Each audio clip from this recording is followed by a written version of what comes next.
કેરી લેવા ગઈ હતી, પણ વાતમાં એમ થયું કે 4 વાગે ખુલે. તડકો મારા બાપ મારું માથું ફાડી નાખ્યું. મેં કીધું એટલે ભાઈ તું પાર્સલ કરી દે, તને કાંઈ વાંધો પડે કે ન પડે, 5-10 રૂપિયા ઓલાને દઈ દેજો વાહનવાળા. મેં તો દઈ આ કેરી લેવાનું પડ્યું મૂકી અને બસ આવી અને મારા જીવના બસમાં દોડીને ચડી ગઈ. તડકો એવો લાગ્યો, કારણ કે ઉનાળો બેસતો છે. કેરી આવી ગઈ, કેરી લાઠીમાં. તે ફોન આવ્યો મને કે તમારે આટલું 5 કિલો લીધી છે અને ગુંદા લીધા છે મને, અને 10 કિલો લીંબુ લીધા છે. જાવું નહોતું, આ તડકાનું થોડું જવાય, પણ આને સવારે ખરીદી કરી લીધી છે. પણ ટાઈમ નહીં હોય, થોડો હોય ને બકાલાવાળા. તે મને કે હવે તમારો શનિવાર છે, નવરા હોય તો બકાલું લઈ જાઓ ફરીમાં, અને આ બધું તમારા હાટું લીધું છે કે કેરી ને એવું હેડમાં આવ્યું હોય ને હરાજીમાં લઈ લીધું.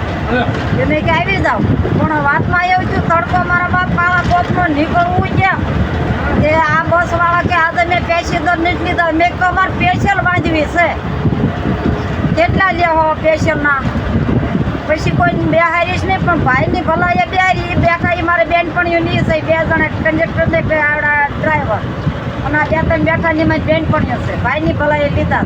મેં સ્પેશિયલ બાંધી. સમજી ગયા કેટલામાં કહું? 20 રૂપિયા.